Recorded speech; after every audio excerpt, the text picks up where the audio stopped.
Les gars, l'avant-dernière ronde pour ce tournoi de Gétigné, effectivement. Donc là, c'est la 7e ronde, l'avant-dernière, comme je vous l'ai dit. Et du coup, je suis assez content quand même parce que mes points, ils sont pas mal. Alors, il n'y reste plus que 2 rondes. 2 rondes, les gars. Et 2 rondes, je peux vous dire que c'est énormissime. Du coup, là, je suis à 4 sur 6, il me semble. Ouais, 4 sur 6. Ouais, 4 sur 6. J'ai 4 sur 6 et du coup, je me dis, ok, au pire, je fais la moyenne, quoi. 4 sur 8, c'est la moyenne, il reste encore 2 rondes, donc, dont celle-là, qui va commencer dès maintenant. Mais avant, forcément, je regarde le tableau et je me bats contre un 1800 feed. Et je me suis dit, ok, 1800 feed, ça devrait aller parce que j'ai déjà battu, à la 3e ronde, j'ai déjà battu un 2000 Hello feed, donc normalement, c'est un match nul ou je gagne. Et du coup, ici, je m'assois à ma table et je vois un garçon, alors pareil pour les âges, je suis pas trop fan, mais j'irais 13 ans, 12 ans. Encore une fois, c'était un ado, quoi. Un ado. Et ici, je suis les blancs et je commence par E4. Je commence par E4, il joue à Sicilienne et direct après, G6. Direct après G6, donc moi j'ai balancé C3, bim, il joue D5, prise, dame prend et D4. Ici, attaque le pion, il fait pion prend, oh non il fait même pas pion prend, parce que je m'attendais à pion prend justement, c'est ça. Je m'attendais à pion prend et cavalier là, puis fou là, mais il a pas fait pion prend, il a joué d'abord fou G7. D'abord fou G7. Du coup moi ça change rien, fou E2, il balance son cavalier, je protège encore une fois mon pion en E4 ici. Et après cavalier F6, cavalier D2, pion prend, et petit roc. Je fais de même. Et ici il joue fou F5. Et ici il joue fou F5. Donc ok, il prend l'espace, il prend beaucoup d'espace. Et ça, ce coup justement, c'est le coup que je voulais éviter qu'il fasse. Et du coup ici, je me suis dit, ok, je joue fou C4. Pour moi aussi prendre de l'espace, peut-être jouer dame B3, attaquer le pion, menacer un peu le pion en F7. Et je me suis dit, ok, ça devrait aller. Je joue ici dame D6. Donc moi je joue dame E2. Dame E2, mon plan, c'est de garder cette diagonale bien fraîche. Et surtout, le mieux, c'est de jouer fou D3. Mais je sais... et je me suis dit, pourquoi je vais pas jouer dame B3? Parce que dame B3 aussi, ça peut être la même idée. Sauf que dame B3, j'avais vu cavalier A5. Je me suis dit, après, il prend mon fou, etc.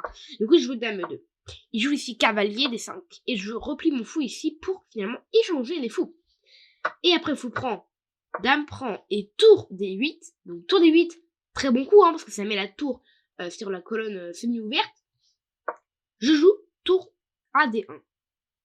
Donc moi aussi, je fais de même. Donc je mets une tour pareil sur la colonne semi-ouverte. Il met le tour. Je sais, ah oui, mince, il a 2 tours, lui. Alors moi, j'aurais peut-être dû mettre l'autre tour ici, là, plutôt. Ok, je joue à 3. Donc je bloque cavalier B4, les 2 cavaliers. Donc cavalier C, B4, cavalier D, B4. Et après dame B8, un coup étrange. Donc je voyais pas pourquoi il a joué ce coup. Bon, moi j'attendais. Je jouais H3. Pour attendre, juste attendre son coup. Parce que moi je ne savais plus quoi faire là, en fait. Donc c'est ok. Un peu bizarre. Et ici, après mon coup H3, il joue tour D7. Donc son idée c'est de doubler les tours. Ça tout le monde le fait. Mais après B4, il joue E6. Et finalement je me dis, mais E6, mais pourquoi il double pas les tours finalement? Son idée elle est où là? Parce que E6, ça l'aide pas du tout finalement, parce que après les cases, vous voyez là, le pion il contrôle ces 2 cases là, les cases noires, et finalement ça veut dire que vu que le pion a bougé, je peux peut-être installer un fou. Je joue ici cavalier B3, donc mon idée c'est de contrôler encore un peu plus les cases noires. Là je menace cavalier C5 quand même, pour beaucoup d'espace, donc il l'empêche, il a bien joué. Et finalement je joue tour C1 ici pour un peu mettre de pression ici sur la colonne ouverte. Et après, le cavalier qui s'en va, moi j'installe ma petite dame, cavalier F6. Et dame E5. Cavalier F6 et dame E5. Dame E5, l'idée c'est d'échanger les dames, mais avec une idée bien précise. Imaginez, il bouge son cavalier. Moi, je joue par exemple ça.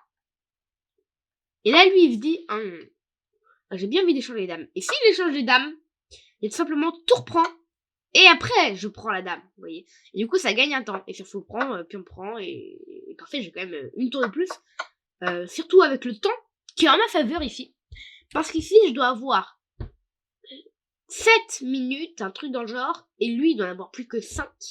Du coup, ici, j'ai 2 minutes de plus, il a très très réfléchi dans l'ouverture. Il a joué ici cavalier D5, et j'ai joué tour D1. Donc, pareil, ici, s'il échange les dames, mon coup suprême, c'était tour point d'abord. Mais ok, il s'est pas laissé faire avoir, dame B7. Donc, je prends, il prend, et je joue tour C1. Pareil, pour avoir encore un peu plus la même option, après tour D8, dame D8, mon idée, c'est de clouer la dame. Donc, toujours jouer sur cette colonne avec le roi qui est pas encore à l'abri. Enfin, il est à l'abri, mais pas à l'abri des échecs, quoi. Et ici, je me suis dit, ok, je vais jouer fou G5. Mon idée, bon voilà, pour l'instant, mon idée, c'est juste de clouer. Mais après, fou prend, dame E1, vous allez voir que mon idée, elle va être ultra simple, mais quand même là. Donc là, je passe un peu les coups. Et tour C4, défend le pion. Mais mon idée suprême, c'est de jouer ici, à la fin des échanges, dame C1. Menace ça, et menace le pion. Et en fait, ici, je me suis dit, ouais, je sais pas. Je sais pas, parce que j'ai quand même sacrifié un pion. Et à part mon sacrifice, finalement, en fait, je me suis dit, si il joue roi là, je me suis dit que j'avais la colonne pour moi. Et là, il joue roi H7. Donc, le coup que je me suis dit, ok, ça peut être bien. Donc ici, apparemment, j'ai loupé cavalier prend, tour prend, dame prend, et dame là.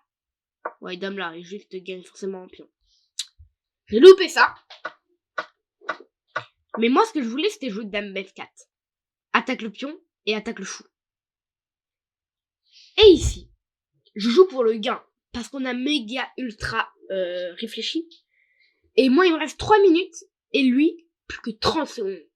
Oh, plus que 30 secondes. Il a dépensé plus de 2 minutes 30 sur un coup à un moment. Donc là, il a réfléchi peut-être 1 minute pour ce coup-là. Pour jouer cavalier là, il a réfléchi pas mal de temps aussi. Et un moment pour un autre coup. Donc forcément celui-là aussi. Et ce coup-là, fou F6, il a réfléchi bien 1 minute, 2 minutes. Vous voyez, 1 minute 30, 2 minutes. Et du coup, ça m'a donné beaucoup d'espoir pour gagner peut-être autant. Et après tour C7, il bouge en roi. Il bouge en roi, forcément, pour éviter tour prend, etc., etc. Donc moi, je prends ici le pion. Il joue un coup de tour. Dame C7, donc j'attaque la dame, je vais l'échanger et je me laisse de prendre le pion. Donc il fait un échec, je bouge, bim, il vient jouer ici fou D8. Donc je vous rappelle bien que ici l'attaque double n'est pas possible parce que j'ai mon cavalier qui protège la case. Du coup c'est pour ça ici qu'il joue fou D8 et après fou D8 je fais un échec. Il bouge son roi. Et je me suis dit ok, j'aimerais bien jouer tour A8. Comme ça s'il s'en fout il s'en va. Bon, peut-être pas là parce que ça fait un échec, mais là par exemple. Non, peut-être pas là non plus. Mais là, et ben si, j'ai finalement le mat suprême. Avec tour H8 ou dame H8. Je me suis dit ça pourrait être bien, mais le truc c'est qu'après, il est pas obligé de... Voilà quoi, il est pas obligé de bouger son fou quoi. Du coup ici, je joue cavalier E5. Attaque 2 fois le pion. Et ça, je me suis dit que c'était bien. Sauf que là, il joue dame D6. Il a plus que 7 secondes. Il a plus que 7 secondes précisément. Et du coup, là, je me suis dit, ok. Qu'est-ce que je fais? Qu'est-ce que je fais? Et là, je me dis, ok, le problème, c'est que dame prend sur échec. Du coup, ici, je bouge mon roi. Sauf que j'ai donné un cavalier, là.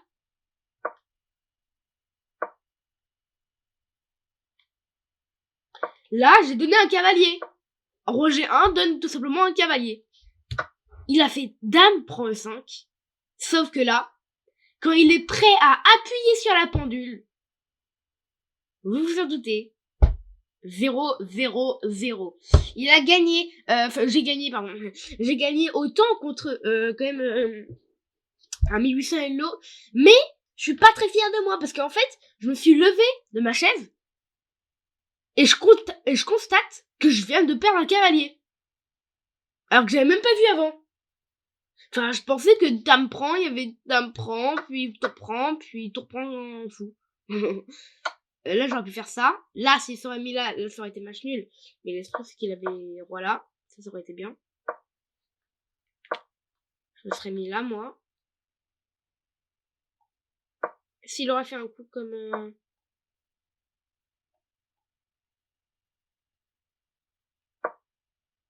Ouais, s'il aurait fait un coup comme ça, puis ça, j'aurais pu gagner. Enfin, j'aurais pu faire la file. Non, même pas. Ah bah non, même pas. Ah oui, et du coup, j'aurais même pas pu faire ma file. Donc voilà, j'ai gagné cette 7ème ronde, quand même, du tournoi de Jetigné. Donc ça me fait effectivement 5 points sur 7. Donc énorme, parce que j'ai gagné quand même beaucoup de matchs ici. Et je me suis dit, bon, bah 5 points sur 8, déjà c'est pas mal. Du coup, 5 points sur 7, c'est pas mal du tout. Si je gagne la prochaine ronde, ça te fait 6 points sur 8. Je serais quand même ultra méga heureux. J'aurai que 2 défaites, ou 2 matchs nuls et 1 défaite, vous voyez. Et je me suis dit, ça passe, de chez ça passe. Par contre, dans le bilan de la partie, vous vous en doutez, hein, c'est pas très génialissime. Je jouais comme un demi-elo. Donc ça va. Mais 80 de précision, c'est pas énorme. Hein. Et lui 82, ok, 82. Donc c'était pas énorme, mais c'est comme une victoire. C'est quand même une victoire, donc je suis pas très content, mais une victoire est une victoire. J'ai gagné autant, donc voilà. Content, mais pas très content non plus, quoi. Bref, en tout cas, j'espère que vous avez adoré regarder cette petite vidéo. Si vous voulez me soutenir, n'hésitez pas à vous abonner. Franchement, ça me ferait ultra méga plaisir. Donc, si vous ne l'êtes pas, franchement, faites-le. Merci du fond du cœur. Et sinon, comme toujours, on se revoit très bientôt pour la prochaine vidéo. Et surtout, pour la dernière ronde, la ronde 8 du tournoi de Jetigné. Ciao!